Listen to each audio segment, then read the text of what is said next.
Story 1. The security guard I used to work as a night security guard for an office tower downtown. The building was 15 stories tall, and during the day it was packed with lawyers, accountants, and office workers. But at night, it was empty. Just me, my flashlight, and the hum of the air vents. At first, I liked the job. The pay was decent, and I thought it would be easy. All I had to do was patrol the building, check the logs, and sit at the front desk watching the cameras. But over time, the silence started to wear on me.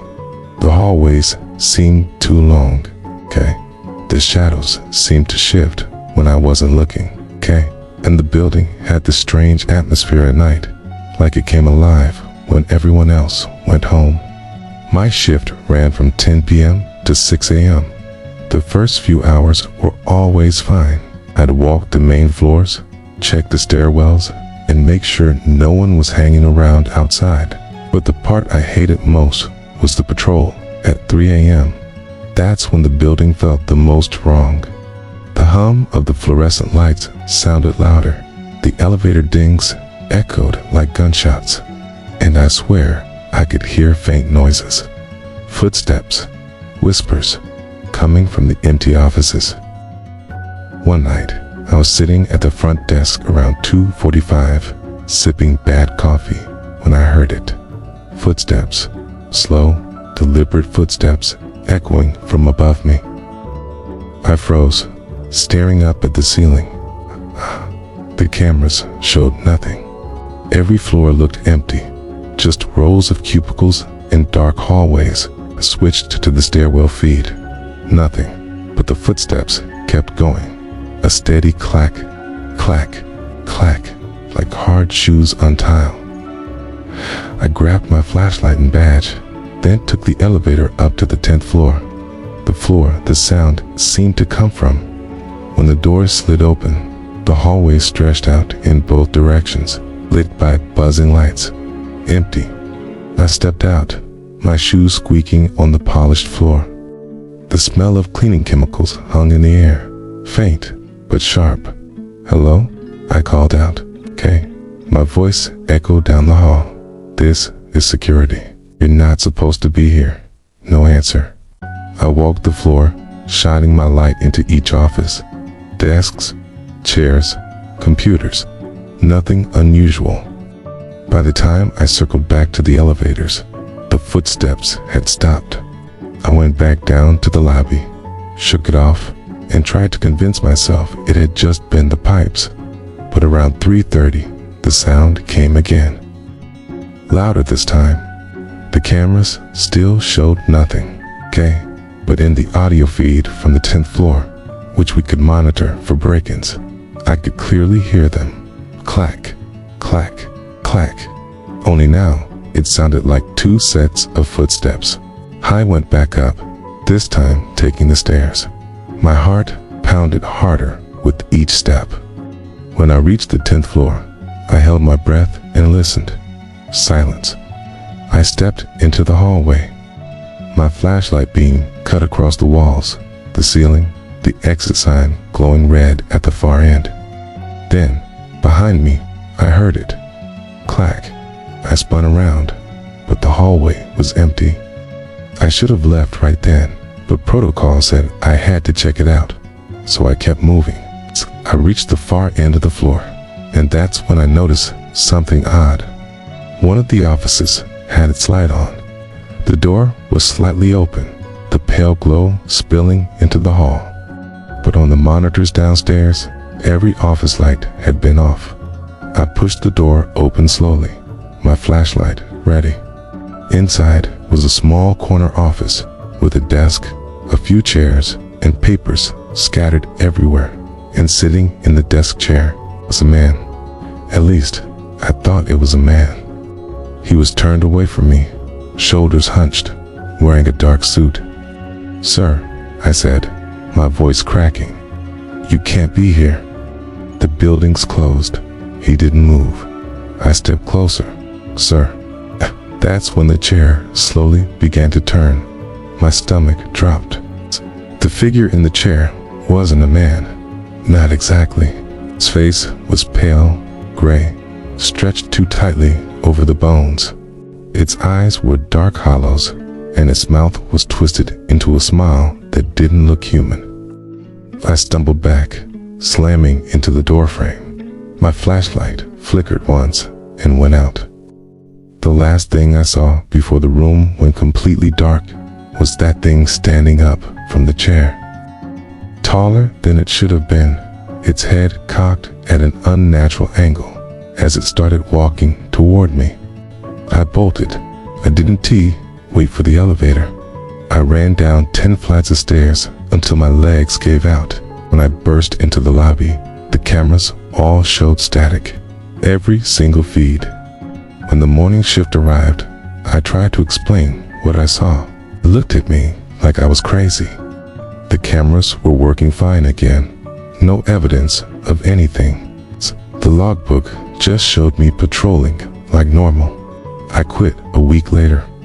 I still don't know what I saw that night, but sometimes when I'm walking alone in a quiet building, I swear I can hear those footsteps behind me. Clack, clack, clack.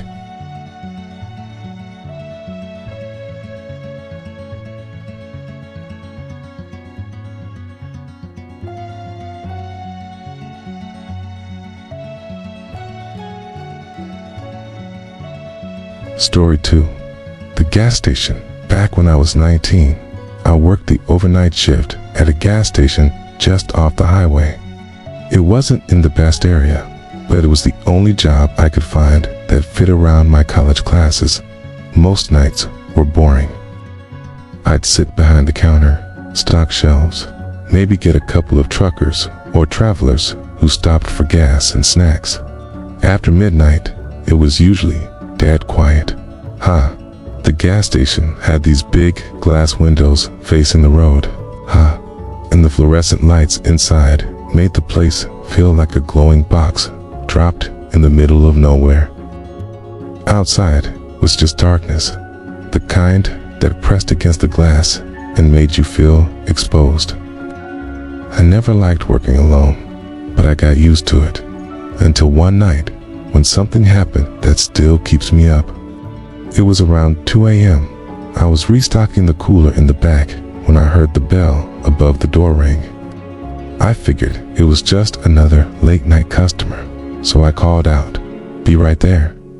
But when I walked up to the counter, the store was empty. The door was shut. No one was inside. I frowned, checked the lot outside. There were no cars at the pumps, no one walking away. Just the quiet highway stretching in both directions. I brushed it off, thinking maybe I imagined the sound. But a few minutes later, I noticed something that made my stomach twist. Across the street, in the gravel lot of an abandoned diner, a car was parked. Its headlights were off. I couldn't make out the make or color in the dark, but I could see the faint outline of it sitting there. It was pointed directly at the gas station, at me. I told myself it was nothing. Maybe someone broken down, or a trucker catching sleep. But for the next half hour, the car didn't move. It just sat there, engine silent, facing the station. I tried to ignore it, but every time I glanced out the window, my skin crawled. Finally, I picked up the phone and called my manager. "There's a car just sitting across the road, watching," I whispered. "I don't know if it's broken down or what, but it's creeping me out." He sighed and told me not to worry, probably just someone resting. "If they come in, just ring them up. You're fine." Easy for him to say. He was in T, the one standing alone in a glass box with no weapon, but a baseball bat under the counter. I hung up and tried to focus on restocking. But when I came back to the register, the car's headlights were on, blinding, high beams pointed straight at me. I squinted, shielding my eyes. The car didn't move. It just sat there, lights glaring, making it impossible to see if anyone was inside. After a minute, the lights shut off again. The darkness felt even worse. By now, my heart was racing. I picked up the phone again, ready to call the police, when the bell above the door rang. I nearly jumped out of my skin. But when I looked up, the store was still empty. The door hadn't opened, so when I realized, the sound hadn't come from the front door. It came from the back storage door behind the counter. The one that led to the supply room had creaked open an inch.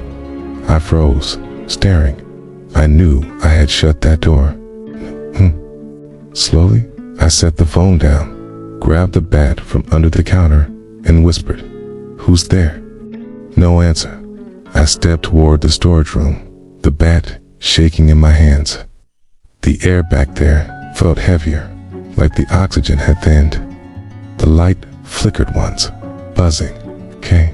And then, from inside the supply room, I heard it. A breath.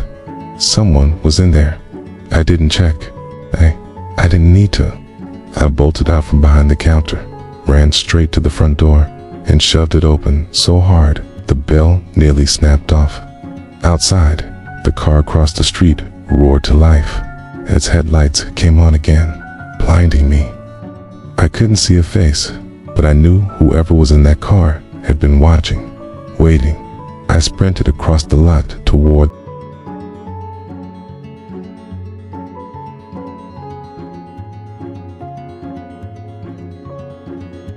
Story 3.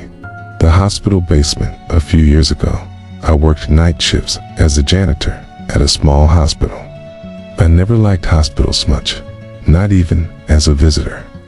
The smell of disinfectant, the constant beeping of machines, the way the hallways echoed, even when you were the only one walking through them. But working there at night, that was something else. During the day, the place was alive. Doctors, nurses, patients, visitors. At night, it was like a different world. Dim lights, long stretches of empty corridors, and that eerie hum of machines behind closed doors. My job was simple. Clean the common areas, mop the halls, and take the trash down to the basement incinerator. I worked alone, which didn't bother me at first. I liked the quiet, but after a while, the quiet started to feel wrong, especially in the basement. The basement held the storage rooms, laundry, and the old morgue, which was supposed to be out of use, but we all knew it wasn't completely empty. Most nights, I avoided going down there until I had no choice. The air felt different, heavier, like it hadn't been breathed in for years. The lights flickered more often, and the pipes creaked like someone was walking just above you. One night, around 3 a.m., I wheeled a cart of trash bags into the service elevator. I pressed the button for the basement, and as the door shut, the lights flickered. The elevator groaned as it descended. When the doors slid open, I was greeted by that familiar chill. The basement smelled like mildew and bleach, mixed with something faintly metallic. I pushed the cart down the hall, my footsteps echoing too loudly. The incinerator was all the way at the back, past the laundry and the old morgue. Halfway there, I heard it, a door slamming shut. I froze, gripping the cart. Nobody else was supposed to be down here, not at this hour. "Hello?" I called out, my voice trembling. No response. Just silence. I forced myself to keep walking. The wheels of the cart squeaked, the sound bouncing off the walls. "Hello?" As I passed the morgue, I noticed something that made me stop cold. The morgue door was open, not wide, just a crack. Enough for the dim light inside to spill into the hallway. I knew for a fact it had been locked earlier. I told myself not to look, get the trash to the incinerator, and leave. But something in me, curiosity, fear, I don't know what made me step closer. The door creaked as I pushed it open. Inside, The room was colder than the rest of the basement. The old steel drawers lined the walls, and a single table stood in the middle under a flickering light. And on that table was a sheet, a white sheet covering something. Someone. I swallowed hard, backing up. I didn't want to know. I didn't want to see. Okay. But just as I turned to leave, I heard it, a breath, slow, shaky, coming from under the sheet. I froze in the doorway. My ears rang, my heart hammering against my chest. And then the sheet moved, just slightly, like something shifting beneath it. I stumbled back, nearly tripping over my own feet. I ran straight for the incinerator room, shoved the trash bags inside, and sprinted back to the elevator. But when I hit the button, the doors didn't close. The light above the elevator flickered, then went out completely. I was stuck in the basement. Kai behind me. The morgue door creaked again. Cod. The sound of it opening wider echoed down the hall. I pressed the elevator button over and over, whispering, "Come on, come on." And then I heard the footsteps. Bare feet slapping against the cold tile floor. Slow, dragging, uneven, getting closer. I spun around, but the hallway was empty. Sound kept coming.